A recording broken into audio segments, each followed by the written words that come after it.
How's it going, y'all? Nickicytails here, and this is going to be kind of a different video, like a pseudo Icy Talks / video essay, because I really don't do video essays, like talk about things. I'm not super good at it. I think the only one I did was the Splatoon one, and yeah, I don't know if I love or hate that video. But anyway, I just want to talk about something that's been going on since I first started playing Pokken Tournament on / made my YouTube channel.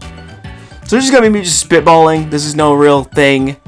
This is just me just going over something I've been thinking about for like a while now. So without further ado, let's get into it. I've been doing this for about 1.5 years now, just playing Pokken Tournament. And I was thinking to myself, dang, I'm reading the comments, and I see quite a few that say, is Pokken dead? I thought Pokken was dead. No one plays. I never seen anybody play it. Or, is anybody still playing this game? I don't want to jump back into it and there's no one playing. Or, wow, I didn't even know people still make content for this game. Yes they do. I've been in for 1.5 years now, coming up on 2 years. I'm here, and I'm not the only one. And that got me thinking, a lot of people think this game is dead, but it's really not. Far from it, in fact. I don't think that it's necessarily, oh, is it dead? I think the hard question is, and I'm not the only one who said this before, is it worth playing, especially now in 2023? I think that's where people are going for. Is it worth playing Pokken Tournament DX in 2023? Gotta keep in mind that this game came out in 2017. Not to mention the original version, Pokken Tournament on the Wii U, was from 2016. So this game's got some age to it. But in my eyes, it's still very healthy. I mean, if you've watched any of my videos, or if you're new here, welcome. But if you watched my videos, it only takes me seconds to get those matches, like 30 seconds tops that I'm normally waiting on average. I think the most I wait is about 1 minute, and bam, I'm in a match. I'm ready to go. And it just got me thinking that every time I see these kind of comments on my channel, it's just very funny to me. I'm like, dang, no, this game still is very healthy. There's still people playing, and I do think, I'm going to say this right now, it's worth it. Even in 2023, Pokken Tournament is still worth playing in my eyes. For anyone who doesn't know, I didn't get this game till August of 2020, so I was already way behind the power curve.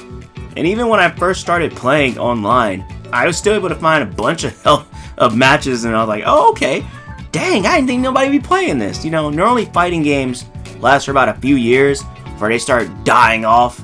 Or you reach a point where it's only the people that are veterans that are really only playing the game. So you end up getting matches against high level people, and you're just like, okay, I just started playing this game, sir. You got it, chief. But I didn't find that to be an issue when I first started playing this game, even as late as I did get my start. Alrighty, so let's get into the video proper. Originally, I was going to make a video called Why I Love Pokken Tournament, and I was going to list 7 reasons why I love this game so much.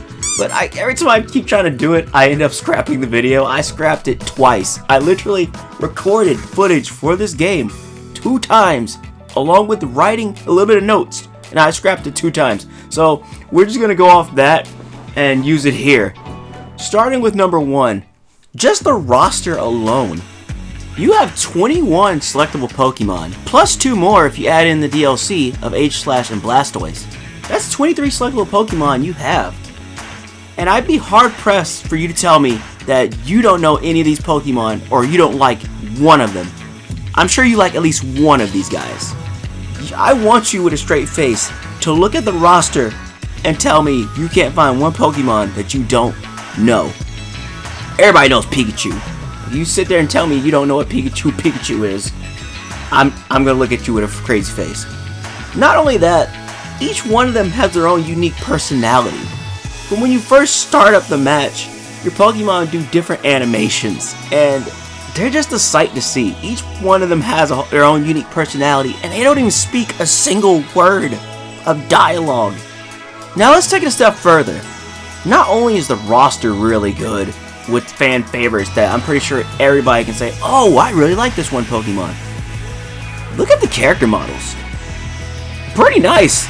You can even tell which ones have fur, who don't have fur. You can literally see things that you have not seen in the mainline games. the amount of detail is pretty dang good. Also, I'm not gonna lie, I may have some favoritism towards the Lucario model, which I still think to this day is the best Lucario has ever looked. I mean, look at this boy. Just look at him. And his Mega Evolution form in this game trumps anything I have ever seen. And this was the first time I saw his Mega Evolution form. I had seen it like in media, but actually see it in action, this was the first game I saw it in. So yeah, it looks way better in this game than any other thing I've seen, even compared to the show.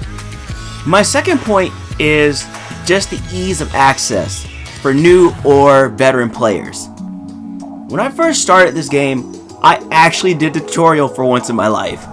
And for the sake of the video that I scrapped again, I did it a second time. I went through the tutorial and I was like, this tutorial's pretty good. It teaches you everything you need to know to get started, from the basic movements to the attack triangle and how supports work and the different types that you have.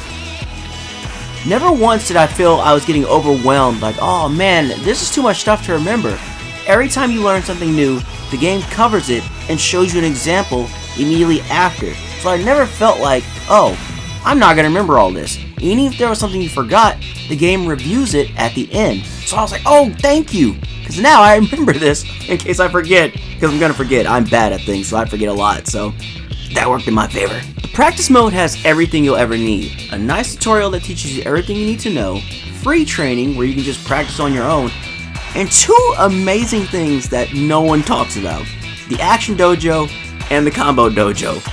These are my best friends, especially if you've watched my streams where I go and learn new characters for the first time that I've never touched. These are the things I go to. I do the Action Dojo because it goes over every single, and I mean every single action that your Pokemon can do. So you'll never be without a move that, like, oh, I didn't know they could do that. Yeah, it goes over every move you can do. Even the charge moves, which I always forget that Pokemon have charge moves. Then, you can take those same actions you just learned and try them out in the Combo Dojo, which teaches you beginner and some more advanced combos that you can use with your Pokemon. Even if you don't use them all, it gives you a nice basis to start out with. For example, you've probably seen me use this combo here with Weavile quite a bit. I actually learned this from the Combo Dojo, and I even made up a custom version of my own that works out surprisingly well. Alrighty, next up is matchmaking. As I said before in the beginning of this video, and I said in my rank video too, I have no problem finding matches. I typically am in there for like 30 seconds, sometimes even much less than that, and I'm like, bam, I found an opponent. Alright, let's go. Now, friendlies is a different story. Sometimes it may take a little bit longer to find somebody in friendly, mainly because you're at the mercy of getting somebody who's way higher than you.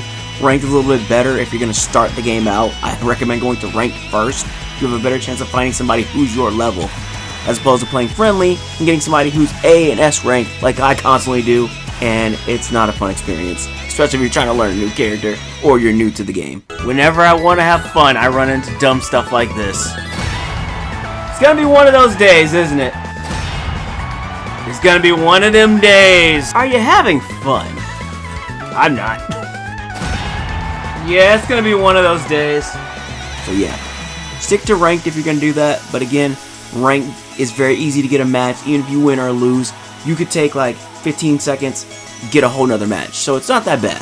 I do have a few complaints with the matchmaking though. If you go the ranked route, you can only fight that person once, and you're at the mercy of whoever the game gives you. So sometimes you can get somebody who's way higher than you or way lower than you, and you can't do anything about it. You can't say, oh, I want to fight this person or not. It says, hey, opponent found, good luck, buddy. Okay, well, that sucks. Okay, I'm gonna just do friendlies. Yeah, good luck. Again, you are at the mercy of who the game gives you. So that first encounter you get, you never know what you're gonna get. So you may get somebody who's a god tier S rank, highest person in the game, and you just started. So good luck, buddy. If you want my 2 cents, do ranked first. I don't care if you're just starting, go to the ranked matches first. That way you have a better chance of getting eased into the experience. Because if you go to friendly, I don't know how it goes for you guys. You can tell me your stories, but I always get people that are way higher than me. I always get an S person my first go in friendlies. I don't know why, but I needed to stop. But there's one last option you can do. Group matches. Most of the time you can join a group with no problem. Some have locks on them, or some there's just nobody in it when you join it, which is very unfortunate. But if you do find a good group, it's really nice to just be able to play somebody with no strings attached. You can just have a good time and just go at it as many times as you want. And I like the group feature. Now, it's not perfect, but I do like it for what it is. And I can't say it enough that I love this because it helps me out when I do the streams. I create my little group, I have everybody join, and we just have a good time on stream. And if you want, you can join that stream. I typically do it on Saturdays around like what, 8 p.m. So 8 p.m. Eastern Standard Time. But yeah, if you're lucky enough, you want to just come hang out with us and vibe, I'm all down for it. I'm a pretty chill dude. I may sound crazy in my videos, but I'm a chill guy.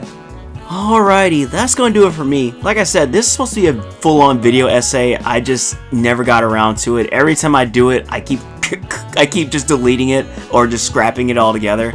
Maybe if I get better at this, I won't scrap it. I'll make the actual Why I Love Pokken Tournament official video. Who knows? Third time's the charm, right? Anyway, that's gonna do it for me. Thanks again for sticking around to the end. I'll leave one of the stream videos up here, and also my Pokken series Road to A Rank if you want to watch some Pokken content. Heck, I'll even throw in 4 hours video so you can get an idea of the videos I do and why I still think this game is a great game. I really think if you're still on the fence about it, try it out. And if you're thinking about coming back, come back, man. It's a fun game. I'm here. I do the streams. Hang out with us. We vibe. Until next time, Nickicytails signing off. Bye-bye!